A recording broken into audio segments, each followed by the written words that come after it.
nome do Pai, do Filho, do Espírito Santo. Amém. Pessoal, no último encontro nosso aqui, no Centro Catequético, a gente falava sobre a oração do Pai Nosso. E eu encerrei a catequese dizendo que hoje a gente abordaria a saudação angélica, né? A oração angélica. A oração angélica é a Ave Maria. A gente pouco aqui no Brasil usa essa expressão, saudação angélica ou oração angélica, mas esse é o nome da oração. A gente fala Ave Maria, essas são as palavras iniciais da oração, e popularizou aqui no Brasil a gente fala Ave Maria, mas o nome da oração é saudação angélica.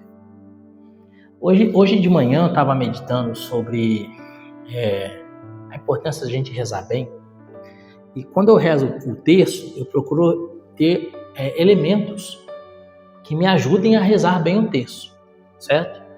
O fruto do terço está na meditação dos mistérios. Então, normalmente, por exemplo, hoje sexta-feira, meditando os mistérios dolorosos, eu coloco trechos do filme do Mel Gibson sem o áudio, e aí ponho a trilha sonora do próprio filme do Mel Gibson com áudio para assistir as cenas da paixão. Então, eu estou meditando a agonia de Jesus, eu estou assistindo as cenas da agonia e rezando o texto, meditando a agonia. Então, meios que me ajudam a me prender no mistério e a meditar o mistério. Tudo isso precedido pelo silêncio do mistério, né? Só que eu percebo que, no meu caso, eu rezo muito melhor quando eu rezo em latim do que quando eu rezo em português. Por quê? Porque o português, que é a nossa língua vernácula, ele flui muito facilmente. Você fala português sem prestar atenção. E aí que está o grande problema de você rezar de maneira desleixada, que você acaba rezando sem prestar atenção. Se você reza no latim, ou em inglês, ou em francês, ou seja qual for a língua for, como você não está falando a língua da qual você é natural, sua língua nativa, você tem que colocar um pouco mais de atenção naquilo, certo? O latim é a língua oficial da igreja. No Brasil, a língua oficial é o português. No Canadá, a língua oficial é o inglês e o francês. Então, cada país tem a sua língua oficial. Na Alemanha, a língua oficial é o alemão. A igreja é um país também, né? A gente sabe, né? A igreja é uma nação, o Vaticano é um país, um estado. E a língua oficial da igreja é o latim. Então, todos os documentos que os santos padres lançam, sempre em latim. Lumen Gentium, Deus Caritas Est, Rosarium Virginis Mariae. O Papa sempre vai lançar em latim, porque latim é a língua da igreja. Há muita gente que não entende, não compreende a importância de se rezar em latim. O primeiro significado importante de se rezar em latim, que é uma língua sacra, que é a língua da igreja. Então te traz pertença, gera um amor pela igreja. Essa é a primeira importância. A segunda importância é que os santos sempre rezaram em latim. Todos os santos rezaram em latim. Com exceção dos mais novos, né? Carlos Acutis devia ter rezado em italiano, né? Mas os antigos santos, né? Antes do concílio, todos rezaram em latim. E outra questão é essa que eu comentei.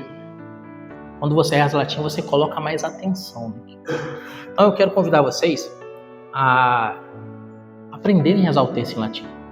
Creio, Pai Nosso, Ave Maria, o Glória, o ó meu bom e amado Jesus, ó Maria concebida sem pecado, e ó meu Jesus manso e humilde de coração, fazer meu coração semelhante ao vosso. Se você souber essas orações, e a Salve Rainha, claro, né? Se você souber essas orações, você vai conseguir rezar o texto em latim com muita facilidade. Tá bom? Vocês já ouviram a Ave Maria em latim? Já? Conseguem rezar? Vocês conseguem? Já ouviram? Nunca ouviram? Ave Maria, Pai Nosso e Glória, eu creio. Aí ela aí, ó. E a minha amada, aliás, Cristina, se assim para nós. O creio, consegue? O creio é muito fácil, cara. Eu tinha até um papelzinho do creio em latim para mandar. Perdi, eu dar para as pessoas. Mas o creio é muito fácil. O creio é muito fácil. Porque o latim, para nós, é muito fácil. É muito parecido com o português. Então, assim, imagine que com um alemão, com um inglês, com um japonês, talvez seja difícil. Mas para nós é muito fácil. Né? Creio em Deus Pai Todo-Poderoso. Creio em Deus, Deum Pater Onipotente, Criador do céu e da terra. Creatore Celi Terra. Muito parecido. Né? Ave Maria cheia de graça. Ave Maria graça plena. Então é muito parecido. O Pai Nosso que às vezes, né, dá um pouco de dificuldade porque difere bastante um pouco as palavras do Pai Nosso com o português, né? Quando ele fala, e Ave Maria também, né? Por exemplo, quando ela fala esses vossos olhos misericordiosos, né? Misericórdias óculos. Óculos, você se lembra disso daqui, né? Esse óculos em latim é olhos. Então, algumas coisinhas, mas no geral é muito fácil, muito fácil. E se você tiver amor por isso, se você colocar amor, você vai aprender muito facilmente, tá bom?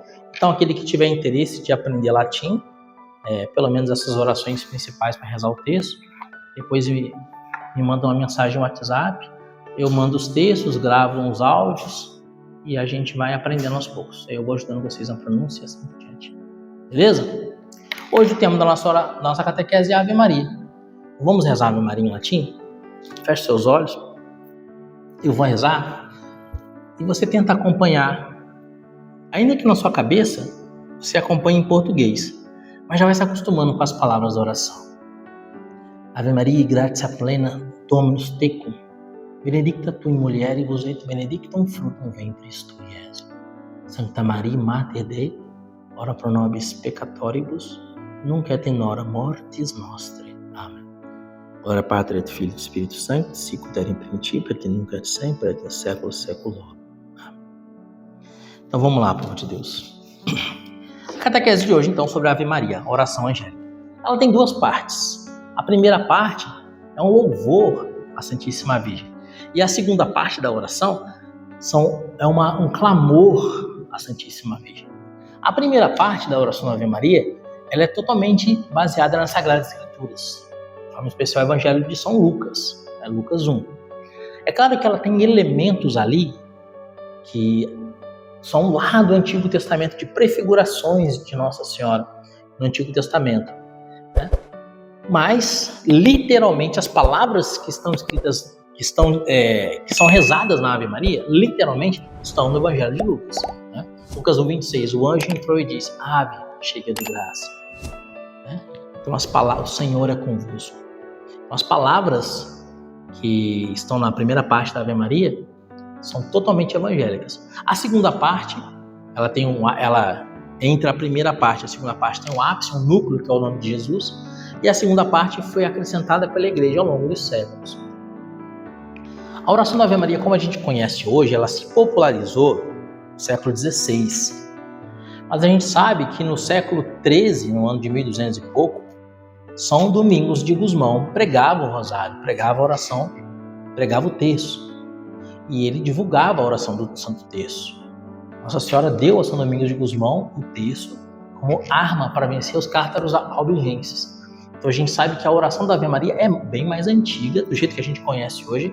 Ela já estava provavelmente formatada na época de São Domingos de Gusmão. Mas no século XVI ela se espalhou pelo mundo inteiro. A gente precisa lembrar também que no século XVI foi o século das grandes navegações. Né? Quando a igreja chegou no Brasil, quando a igreja chegou na América Latina, chegou no Oriente, Japão e assim por diante. Então o século XVI foi um grande impulso da igreja. E o século XVI também é o século em que Lutero fez a Reforma Protestante. Então, naquele século de grande heresia de Reforma Protestante, Deus levanta a oração da Ave Maria para ser literalmente uma arma dos católicos para se defenderem da heresia. Certo? Então vamos começar meditando a primeira parte da oração, que a gente reza Ave Maria. Quando o anjo Gabriel, pega a sua Bíblia comigo, Lucas 1:26, Evangelho de Nosso Senhor e Salvador segundo São Lucas, capítulo 1, versículo 26. Lucas 1:26.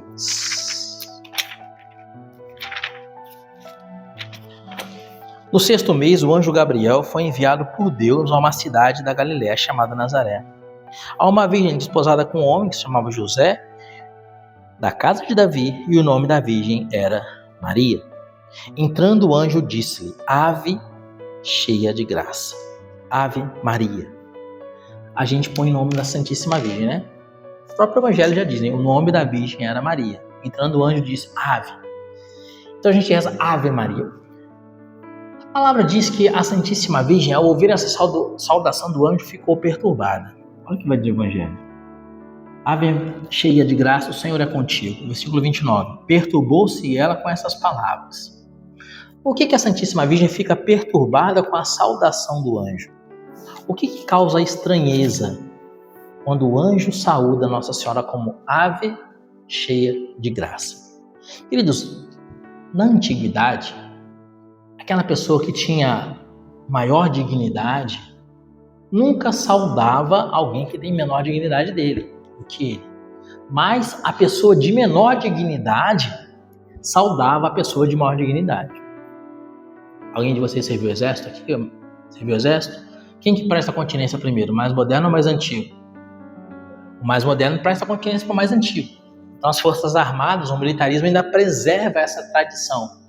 O de menor dignidade saúda o de maior dignidade. E o de maior dignidade retribui a saudação.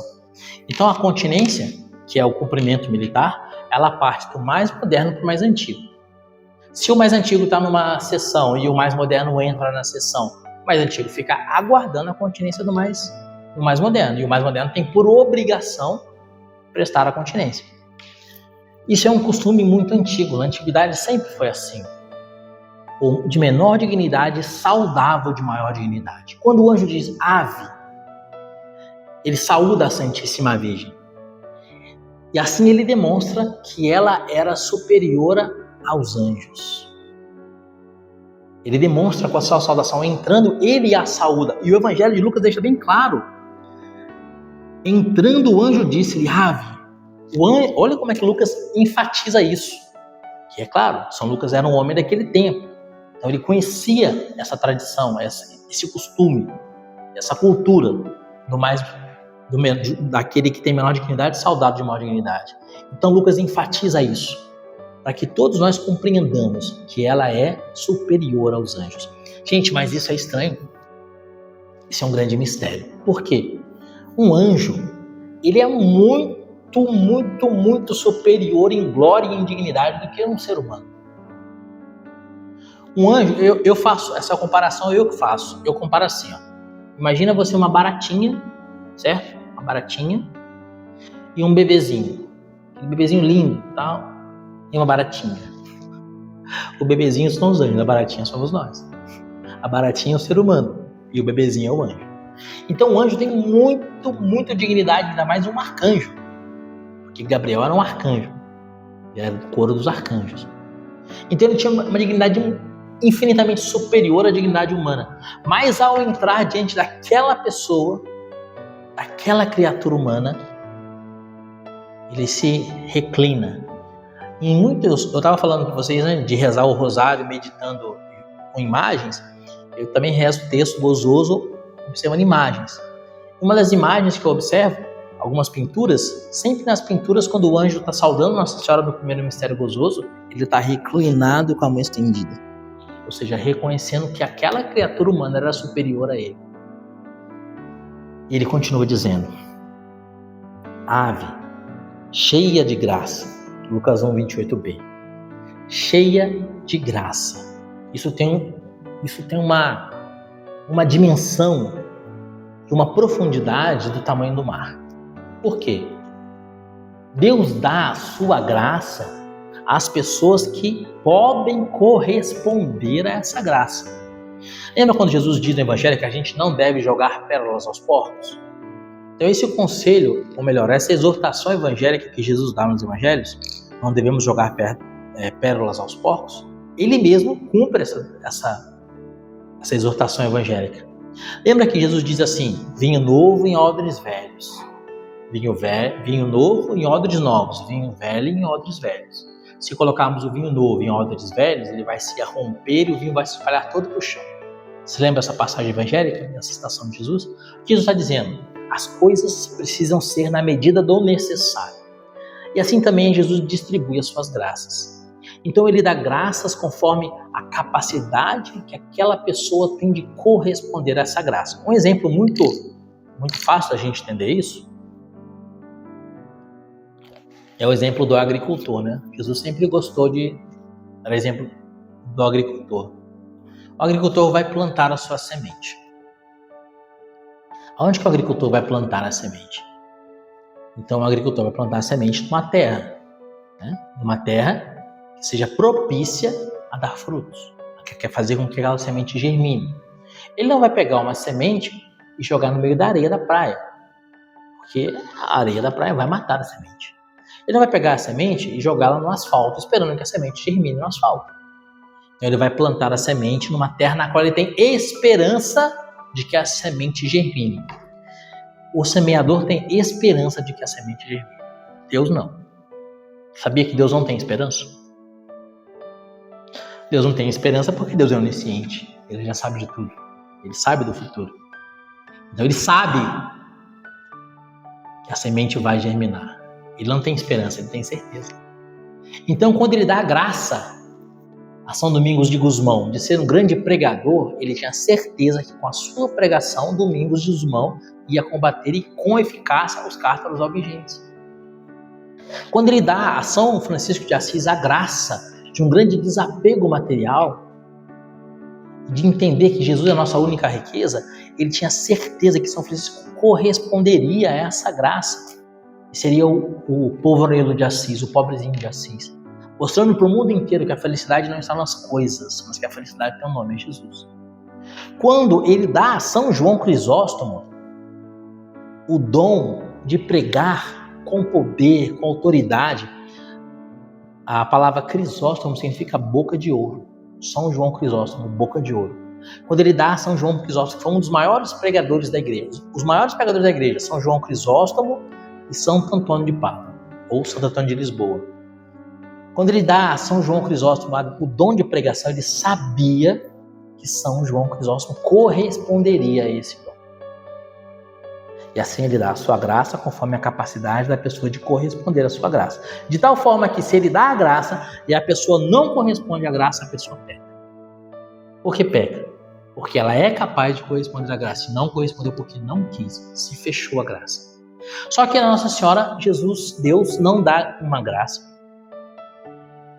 Deus não dá algumas graças. Deus não dá muitas graças. Deus não dá bilhões de graças. Deus dá todas as graças. Todas as graças. Ave Maria cheia de graça. A gente falava do latim, né? Ave Maria gratia plena. Plena. Vai dizer o latim. Gratia plena. Transbordante. Completa. Com todas as graças. São Luís Maria Grão de Montfort vai dizer assim: Deus juntou todas as águas e fez o mar. Deus juntou todas as graças e fez Maria.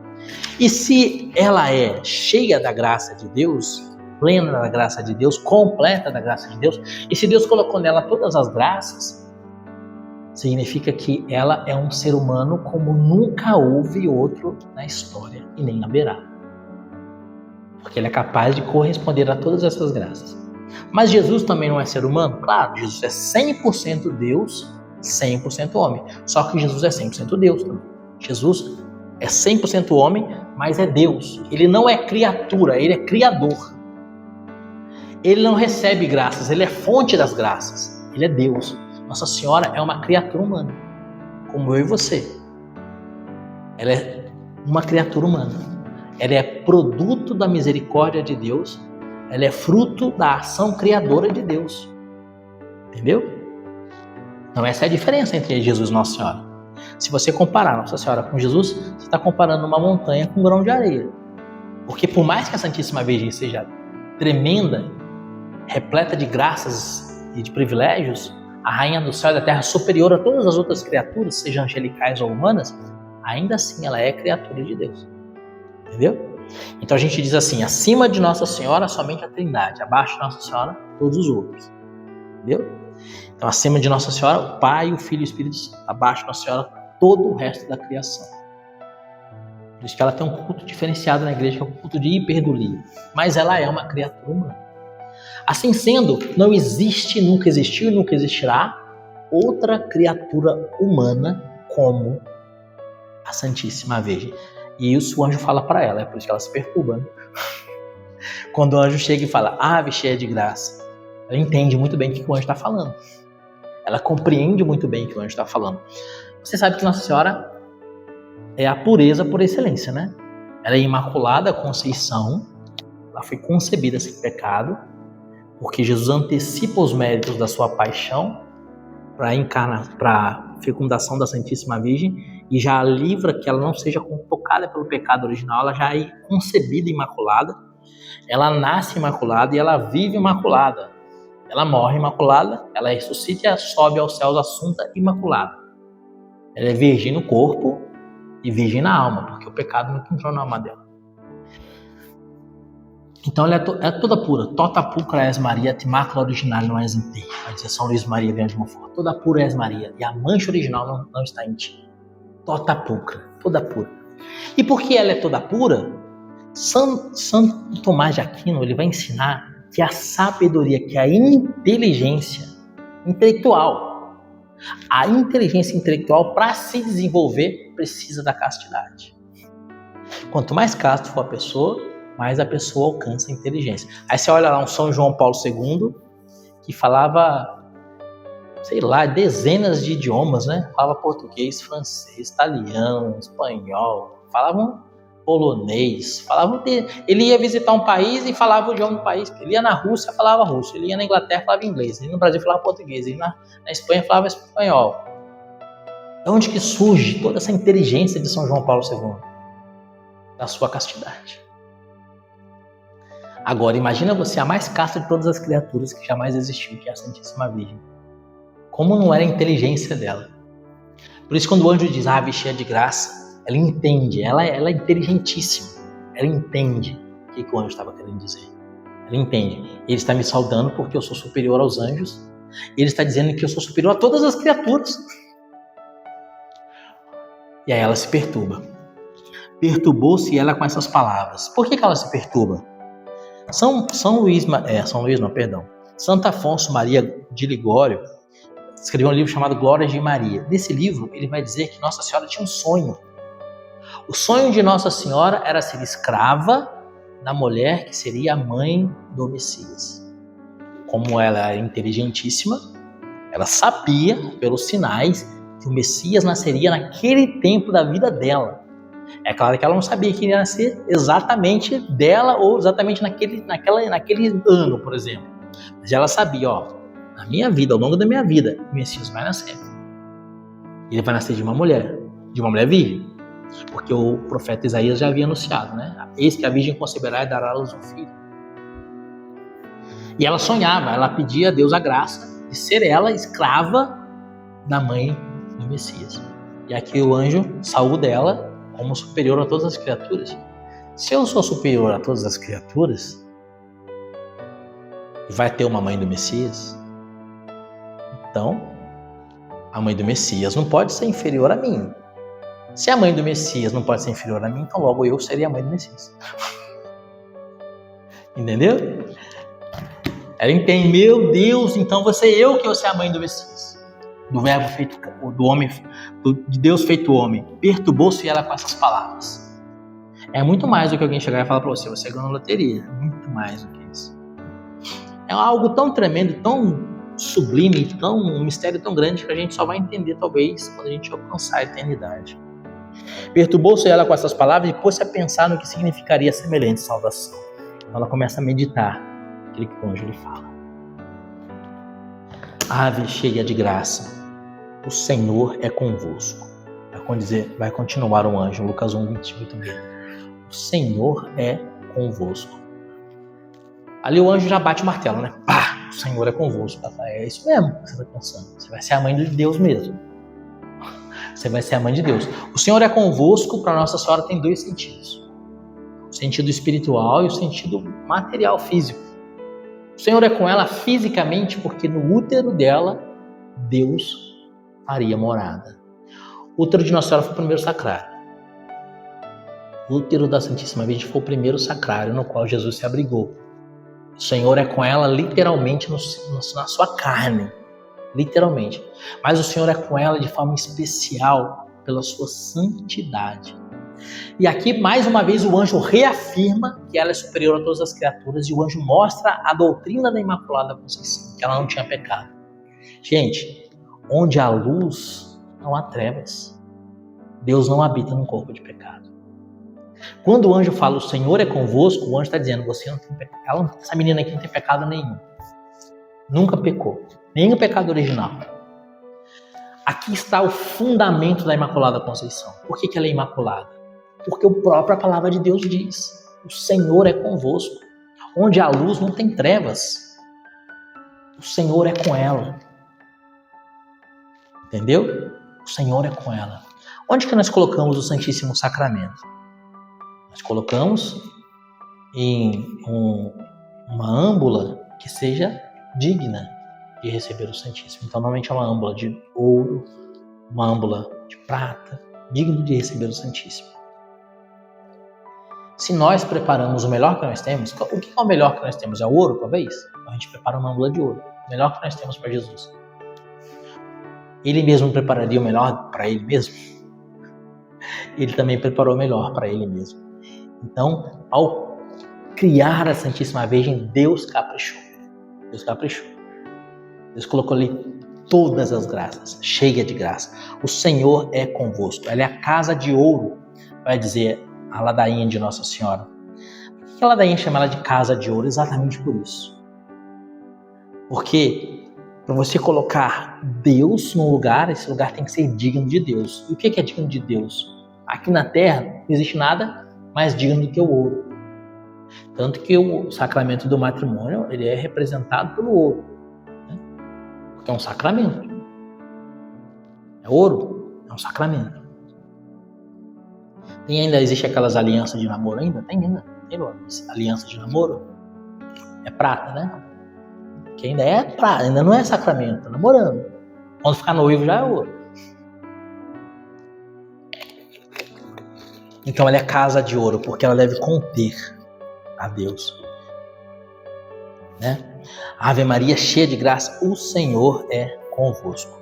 E aí ele diz, bendita, aqui já é a saudação de Isabel, Lucas 1,42.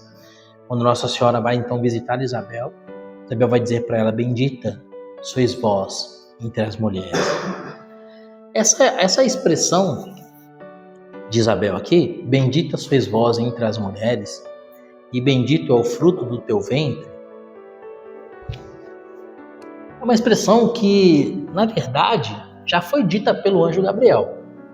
Só que Isabel, ela como eu vou dizer, torna mais inteligível pra gente. Porque o anjo Gabriel trouxe cheio de teologia, né? Então, você tem que ter um conhecimento teológico para entender o que o anjo Gabriel estava falando. E Isabel já fala assim, fala mais um linguajar mais simples, né? Bendita sois vós entre as mulheres. Quer dizer, entre todas as mulheres, você é a maior de todas. Não existe mulher tão grande quanto você. Mas é claro, a gente sabe.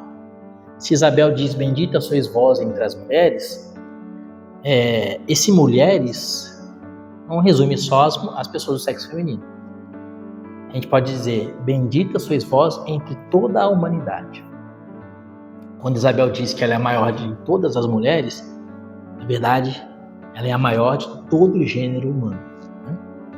E bendito é o fruto do teu ventre, Jesus. Aqui Lucas 1,42. Quando Isabel diz, bendito é o fruto do teu ventre, e a igreja acrescenta o nome de Jesus, esse é bem o meio da oração da Ave Maria. Né? Ave Maria, cheia de graça, o Senhor é convosco, bendita sois vós entre as mulheres, e bendito é o fruto do teu ventre, Jesus. Santa Maria, Mãe de Deus, rogai por nós pecadores, agora e na hora de nossa morte. Amém. O nome de Jesus está como se fosse um ponto alto, como se fosse uma montanha. O nome de Jesus está lá no alto. Naquele documento, o Rosário em Virgens Maria, do Santo Padre Papa João Paulo II, ele vai dizer que o nome de Jesus é o ápice da oração da Ave Maria. E esse nome de Jesus foi acrescentado para a igreja.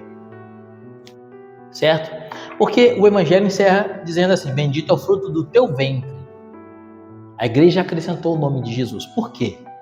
A igreja estava dizendo assim, quando a igreja põe o nome de Jesus no centro da oração da Ave Maria, a igreja está dizendo o seguinte, Nossa Senhora é uma ponte.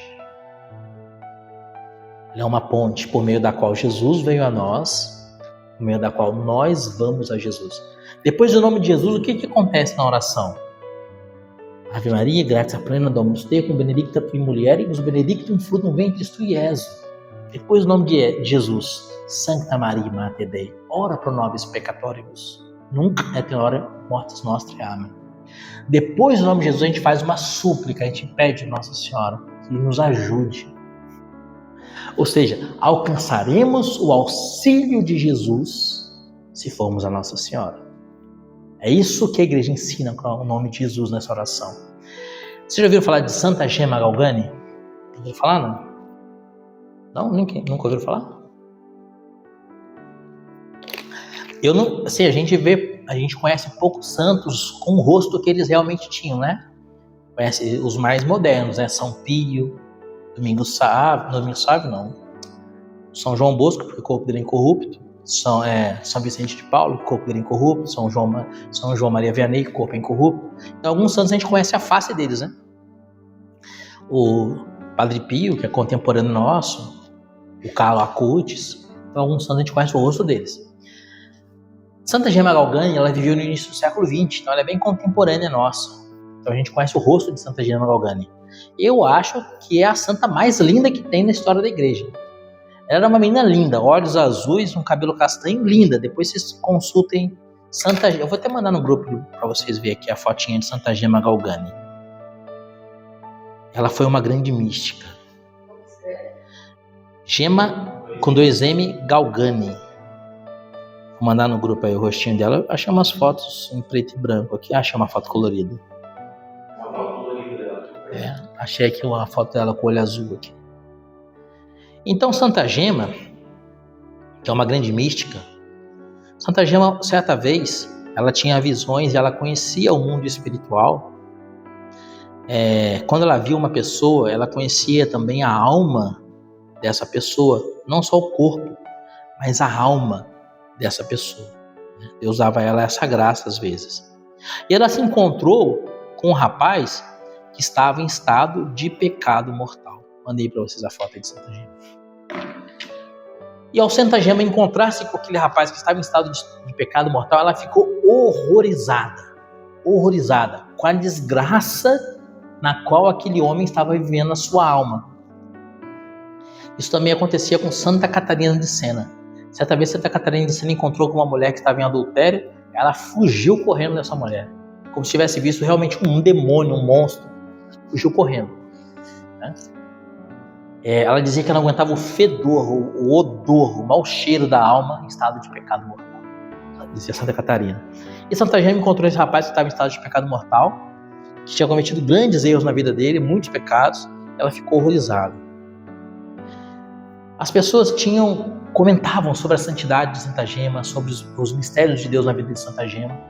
E o bispo havia enviado um sacerdote para a casa dela para poder acompanhar o dia de Santa Gema, para ver se ela era verdadeiro aquilo que ela vivia ou se ela estava fingindo. E o padre chegou na casa dela para acompanhar o dia dela, exatamente naquela oportunidade, naquele dia que ela tinha encontrado aquele rapaz em estado de pecado mortal. E ela estava alvoroçada, né? E ela foi para o quarto dela, se trancou no quarto e começou a rezar, pedindo a Jesus por aquele rapaz que estava em estado de pecado mortal, pela conversão dele. Vai com Deus. E aí, ela rezando a Jesus, pedindo a Jesus, ela entrava em estado de êxtase, de tal forma que ela não via mais nada que estava em volta dela. Ela entrava em estado de êxtase e ela só via Jesus e nada mais. Então ela via o rosto de Jesus. E ela falava: Jesus, eu peço pela conversão desse jovem que está em estado de pecado mortal, que está indo aos infernos. E Jesus falava para ela: Gema, eu não posso converter esse rapaz porque ele não se arrepende. E ela falava: mas Jesus, ele cometeu tal pecado. E ela falou os pecados do rapaz e o padre estava ali no quarto, o padre ouviu os pecados que ela falava que o rapaz tinha cometido. E eram pecados terríveis, né? Ela falava e o padre ali do lado ouviu. E Jesus falava para ela. E o padre entendia pelo diálogo que Jesus falava para ela que não era possível ele converter aquele rapaz porque o rapaz não se arrependia dos seus pecados. Santa Gema implorava, e aquela oração se prolongava 20 minutos, 30 minutos, 40 minutos, e Jesus dizendo para ela que não tinha como ele converter aquele rapaz porque o rapaz não queria conversão, não se arrependia dos seus pecados. E aí ela fala para Jesus: então Jesus, eu vou falar com a sua mãe. E aí Jesus fala: Gema. E aí acaba a oração. E aí quando ela fala assim: Jesus, eu vou falar com a sua mãe, e acaba a oração e ela sai do êxtase, e ela já volta do êxtase completamente feliz, sorridente. O padre estranha, porque quando o padre chegou ela estava angustiada, acabrunhada, como se tivesse realmente visto uma tragédia, né? tipo em choque. E depois daquela oração que ela fala, Jesus, eu vou falar com sua mãe então. Ela já fica sorridente. E ela fica sorridente e de repente, uns 20 minutos depois, alguém bate a porta. E aí ela abre a porta da casa, o padre estava do lado, e quem batia a porta era o rapaz. O rapaz aos prantos dizia assim, uma mulher muito linda me apareceu, e ela me falou que eu precisava me converter. E ela me disse que aqui tinha um padre para eu me confessar, eu quero me confessar. E aí o padre que estava ali atende ele em confissão e ele confessa os pecados que Santa Gema havia dito que ele tinha cometido. O padre já sabia porque ele tinha ouvido da boca de Santa Gema os pecados daquele jovem. Então o jovem se confessa e se converte. Jesus, eu vou falar com a sua mãe. Jesus não se deixa vencer em generosidade. Ninguém é mais generoso que Jesus. Como Nossa Senhora não negou nada a Jesus, Jesus não nega nada a Nossa Senhora. Benedictus frutos ventris tu, Iesu. Depois que a gente adora o nome de Jesus, no centro da adoração de Nossa Senhora, tem uma adoração. No centro da oração da Ave Maria, tem uma adoração a Jesus. Bendito é o fruto do teu ventre, Jesus. Depois que a gente adora Jesus, de mãos dadas com Nossa Senhora, aí sim a gente pede, Santa Maria, Mãe de Deus, rogai por nós pecadores. Isso é uma lição teológica. A gente vai alcançar o que for necessário para nossa salvação, por meio da Santíssima Virgem. Ela é a medianeira de todas as graças. São Luís Maria Grião de Montfort vai dizer que a maior de todas as graças que a humanidade recebeu, que foi Deus feito homem para a nossa salvação, a encarnação do Verbo, veio a nós por meio da Imaculada. Assim como a maior de todas as graças veio a nós por Maria, também todas as outras graças nos advêm da intercessão dela. É por isso que a gente venera Nossa Senhora com o título de Nossa Senhora das Graças. Porque ela recebeu todas as graças. E quem diz isso é quem? O próprio anjo Gabriel. Ave cheia de graça. Graça plena. Depois que a gente diz, bendito é o fruto do teu ventre, mostrando que Nossa Senhora é uma ponte. Imagina que tem um mar tempestuoso ali, que do outro lado está Jesus. Você precisa chegar do outro lado que está Jesus. Só tem um jeito, passar pela ponte. Essa ponte é Nossa Senhora. Essa ponte é Nossa Senhora. Jesus diz assim, ninguém vai ao Pai senão por mim. Por que Jesus diz isso? Porque Jesus veio do céu para morrer por nós na cruz. E se não fosse pela cruz de Cristo, ninguém entraria no céu, ninguém vai ao Pai a não ser por Jesus. Não tem outro meio de chegar ao Pai a não ser passando pelo mistério da paixão de Jesus. Não tem outro jeito. Mas Jesus veio a nós também por meio da Imaculada. Então, se ninguém vai ao Pai a não ser por Jesus, ninguém vai a Jesus a não ser por Nossa Senhora. Bendito é o fruto do teu ventre, Jesus. Santa Maria, Mãe de Deus. Primeiro, a igreja ensina que ela é santa. Nossa Senhora é santíssima. Quando você se referir a Nossa Senhora, você precisa colocar antes do nome de Nossa Senhora algum adjetivo. Não fale de Nossa Senhora simplesmente dizendo Maria. Eu vou rezar para Maria interceder por você. Não faça isso. Porque você está desonrando a Santíssima Virgem. Então, quando você falar Nossa Senhora, você diz Maria Santíssima, Santíssima Virgem, Nossa Senhora, a Imaculada. Você nunca vai ver um santo se referir a Nossa Senhora como Maria. A gente não se refere a Maria Madalena como Maria, a gente diz Santa Maria Madalena. Não é? Ainda mais a mais santa de todas as criaturas. Então, sempre que a gente for falar da Imaculada, a gente diz um adjetivo que exalte aquilo que Deus fez nela e aquilo que ela foi fiel a Deus. São Maximiliano Kolbe só se referia a Nossa Senhora como a Imaculada. Os italianos, né? São Maximiliano Kolbe é polonês, né? Os italianos gostam de chamar Nossa Senhora de Nossa Senhora, né? Madonna, Nossa Senhora. Os gregos gostam de chamar Nossa Senhora de Mãe de Deus, Mater Dei. Na verdade, em grego se diz Theotokos. E assim por diante. Eu gosto de chamar Nossa Senhora de Maria Santíssima ou de Santíssima Virgem. Mas tenha isso como regra na sua vida. Sempre quando você falar de Nossa Senhora, lembre-se de um adjetivo que destaque quem ela é. Santíssima Virgem, Nossa Senhora, Rainha do Céu, Imaculada Conceição e assim por diante, Mãe de Deus. E aqui vai dizer Santa Maria, Mãe de Deus.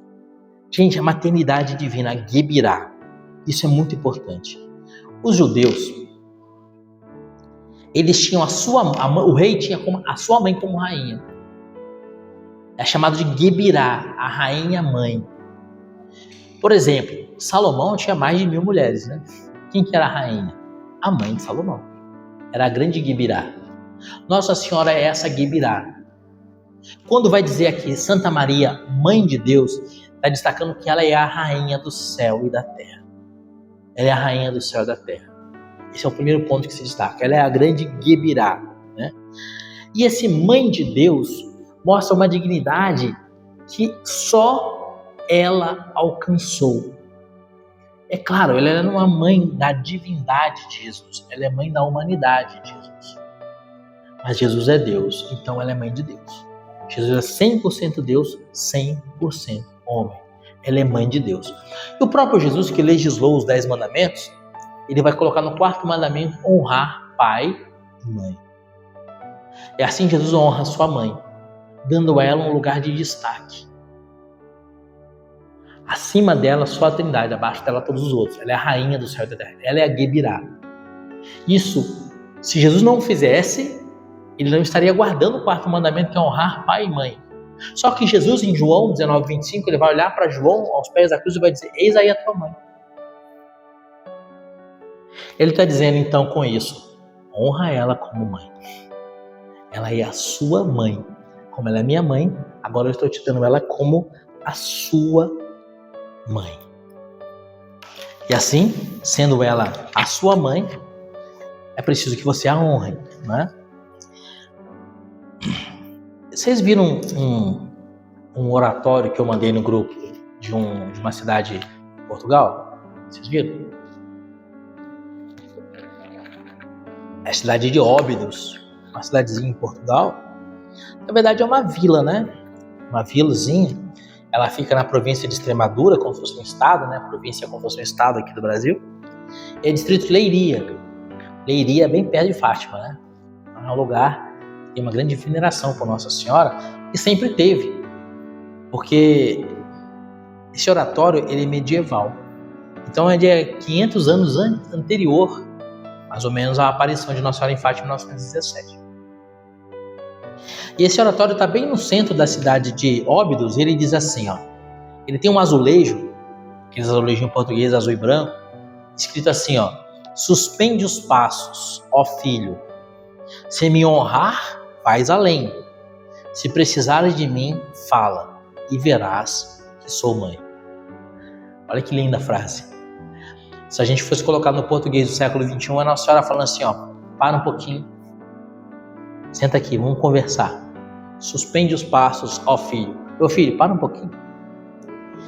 Se você pedir a minha intercessão, se você me honrar pai e mãe. 4º mandamento. Santa Maria, Mãe de Deus. Deus a honrou. Mas também em João 19:25, eis aí a tua mãe. Nós temos o dever de honrá-la. É uma obrigação nossa de honrar. Se me honrar, vais além.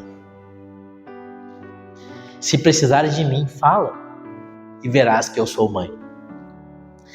Assim Nossa Senhora está nos prometendo que ela vai nos auxiliar e vai nos socorrer em todas as nossas necessidades, como uma mãe socorre um filho.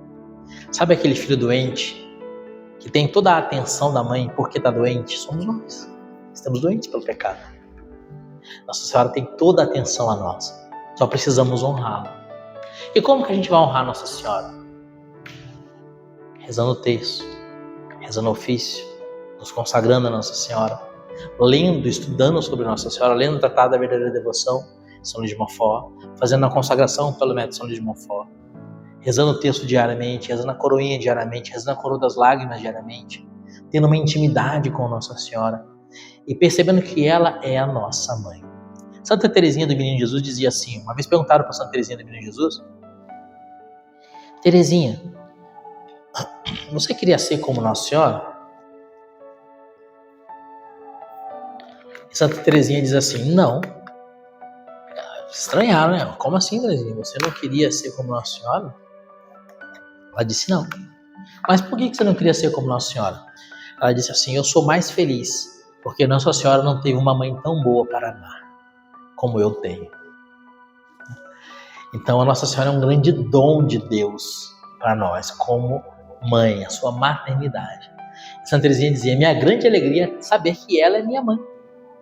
Que ela é minha mãe, que ela cuida de mim. Santa Maria, Mãe de Deus, rogai por nós, pecadores. João 2, versículo 1 em diante, bodas de Caná. Nossa Senhora percebe que não tem vinho. Ela vai a Jesus e diz, eles não têm mais vinho. Jesus fala assim, a minha hora de fazer milagres ainda não chegou. A Nossa Senhora sabia. Jesus não nega nada que ela lhe pede. Porque Jesus não se deixa vencer em generosidade. Ela não negou nada para Jesus, e assim Jesus também não nega nada para Nossa Senhora. Então ela vai aos serventes e diz, fazei tudo o que ele vos disser. E aí você já sabe o que aconteceu. Jesus transforma 600 litros de água em 600 litros do melhor vinho. Esse vinho representa a felicidade. Em análise humana, representava a felicidade daquela festa de casamento, que era também um símbolo da vida de felicidade que o casal haveria de ter após contrair aquele matrimônio. Essa é uma análise humana. Mas uma análise teológica, aquele vinho representa a felicidade que não se acaba. 600 litros de vinho, não se acaba. O melhor vinho, a melhor felicidade, a vida eterna. Então Nossa Senhora roga por nós a Jesus para que nós tenhamos aquilo que nós precisamos para termos a vida eterna, para alcançarmos a vida eterna. Eles já não têm vinho. Nossa Senhora olha para mim tão cheio de vícios, com tão poucas virtudes, e ela diz para Jesus, ele não tem vinho. E Jesus fala assim, enchei as talhas de água.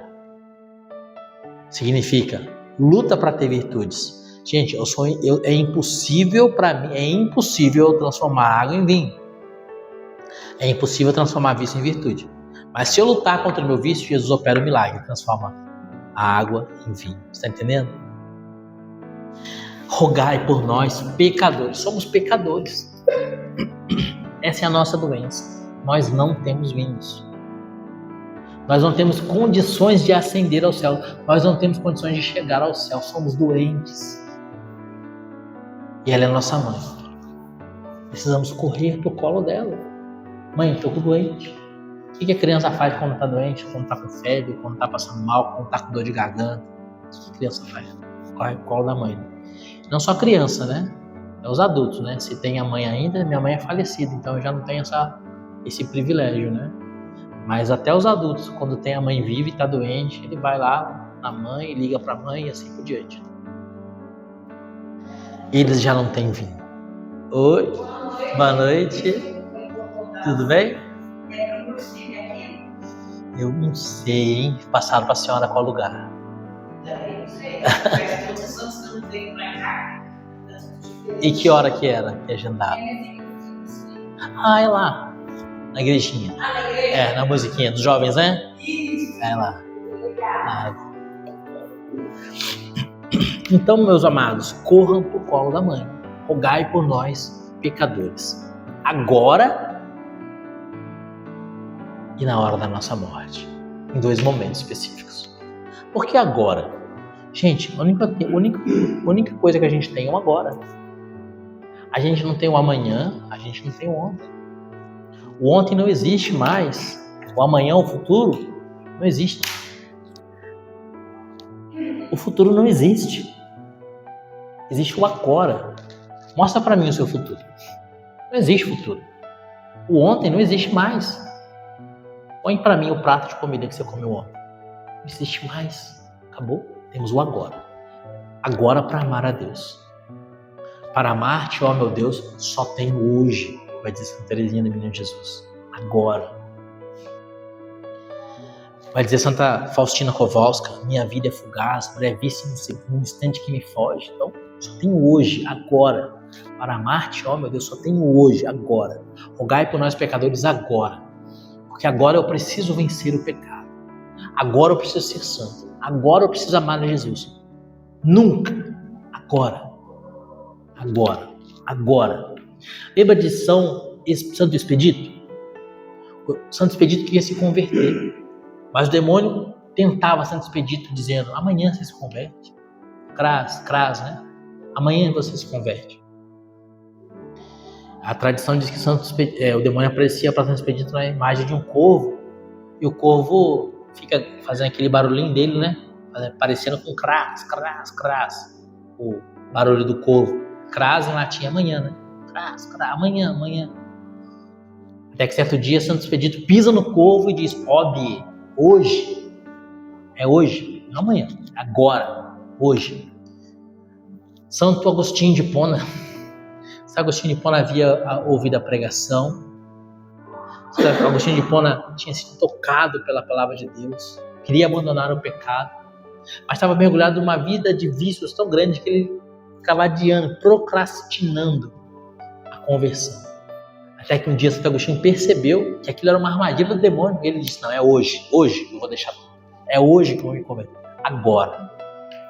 Rogai por nós, pecadores, agora. Porque é agora que o demônio vai te tentar. É agora que você vai travar a sua luta. É agora que você vai carregar a sua cruz. É agora. Quando eu preciso ser santo? Agora. Eu vou cometer esse pecado, depois confesso. Sacrilégio. Depois não existe. Você está abusando do sacramento da confissão. Sacrilégio. É agora que eu tenho que ser santo. Agora e na hora da nossa morte. Queridos, a hora da morte é a hora mais importante da nossa história. Muito mais importante do que a hora do nosso nascimento. Porque a hora da nossa morte define onde passaremos a eternidade. Se passaremos a eternidade no céu ou se passaremos a eternidade no inferno. A hora da nossa morte define onde nós vamos viver eternamente. Se eternamente na bem-aventurança, na felicidade eterna, ou se eternamente debaixo da pata do demônio. E o demônio, sabendo disso, se levanta ferozmente para arrastar a alma aos infernos na hora da sua morte. O demônio põe dúvidas, o demônio põe medos, o demônio põe incertezas, o demônio tenta fazer com que a pessoa maldiga a Jesus, blasfeme e assim por diante. A gente não é capaz de lutar contra o demônio, porque estamos abalados, fracos, fisicamente, moralmente e espiritualmente. Estamos morrendo, estamos em agonia. Quem pode então combater por nós nesse momento tão terrível? Gênesis 3,15: eu porei inimizade entre ti e a mulher, entre a tua descendência e a dela. Tu lhe ferirás o calcanhar, mas ela te esmagará a cabeça. Então peça a Nossa Senhora que na hora da sua morte interceda por você e esmague a cabeça de Satanás. Se você lê como os santos morriam, muitos santos morriam dizendo que estavam vendo a Santíssima Virgem vir em seu socorro e morriam em grande paz, em grande tranquilidade. Muitos santos diziam que estavam vendo Nossa Senhora que vinha ajudá-los. Quando eu era criança, tinha uns 5, 6 anos, minha mãe já me ensinava isso. Minha mãe dizia assim, peça a Nossa Senhora que venha te auxiliar na hora da sua morte. Eu tinha 5 anos, já rezava pela hora da minha morte. Minha mãe dizia, reza a Nossa Senhora, reza a Salve Rainha e pede a ela, vem me ajudar na hora da morte. Foi um dos ensinamentos mais importantes que minha mãe me deu. Que Nossa Senhora venha nos auxiliar na hora da nossa morte, agora e na hora da morte. E quando a gente reza na Ave Maria, pedindo a Nossa Senhora que nos socorra na hora da morte, isso também é uma meditação, né? A hora da morte. É preciso que a gente medite sempre na nossa vida, memento moris, como é a saudação dos monges beneditinos, né? Memento moris, lembre-se, vais morrer. O monge beneditino, quando acorda de manhã e vê outro monge, ele não fala bom dia, bom, opa. Não, ele fala memento moris. Ainda que ele seja mineiro, ele fala, memento mores. Lembre-se, vais morrer. E o outro monge responde, carpe diem. Então viva bem o dia de hoje, o agora. Viva em santidade, carpe diem. Viva bem, viva em Deus o dia de hoje. Carpe diem. Então é preciso que nós meditemos na hora da nossa morte. São Tomás de Aquino diz assim, aquele que durante a sua vida pensa muito no inferno, não vai para lá. Não vai para lá. Então, meditemos sobre, todos os dias, sobre as realidades eternas, sobre o céu, o inferno e o purgatório, sobre a desgraça que é o inferno e que é para sempre. Ainda que a pessoa esteja no inferno durante 1 milhão de anos, ainda o inferno está só começando. A pessoa está no inferno há bilhões de anos e o inferno dele está só começando, que é para sempre. Ou seja, o céu, a felicidade eterna, pelos séculos dos séculos, na presença de Jesus. Rogai por nós, pecadores, agora e na hora da nossa morte. Amém. O amém tem aquele sentido de que seja feito assim. Que isso aconteça, que seja desse jeito. Então, meus amados, essa é a nossa catequese sobre a saudação angélica, sobre a oração da Ave Maria. E essa catequese nos leva, sobretudo, a ter uma grande devoção para com Nossa Senhora. Lembrando que a devoção a Nossa Senhora não é opcional, não. Mas é mandamento de Deus. A gente precisa amar Nossa Senhora. É ordem de Deus. Mas onde que Deus manda a gente amar Nossa Senhora? É a ordem da gente amar Nossa Senhora? Na Bíblia. É a ordem de Jesus. Ele diz assim, Isaí é a tua mãe. Se ela é tua mãe, e tem um mandamento dizendo honrar pai e mãe, você tem que honrar Nossa Senhora. Você tem que honrar São José também. São José é o pai da igreja. Pai nutrício de Jesus e pai de toda a igreja. Somos igreja, somos o corpo místico de Cristo. Temos a obrigação de honrar a São José. E é por isso que a devoção a Nossa Senhora e a São José é diferente. A devoção a Nossa Senhora é uma chamada de hiperdulia. Uma hiperveneração. Veneração acima de todas as outras. A devoção a São José é chamada de protodulia, a primeira devoção. Então, antes de ser devoto a São Francisco, São Domingos, São Maximiliano, São Pio, Anjo da Guarda, primeiro tem que ser devoto a São José. Protodulia. Primeiro São José. Porque é nosso pai espiritual. E a devoção, a adoração a Deus é chamada de latria. Culto de adoração. A Deus latria, aos anjos dulia, a Nossa Senhora hiperdulia e a São José protodulia. Temos a obrigação de amar a Nossa Senhora e de fazer com que ela seja amada. Amém? Glória ao Pai, ao Filho e ao Espírito Santo, como era no princípio, agora e sempre. Amém. Rogai por nós, Santa Mãe de Deus, para que sejamos dignos das promessas de Cristo. Em nome do Pai, do Filho e do Espírito Santo.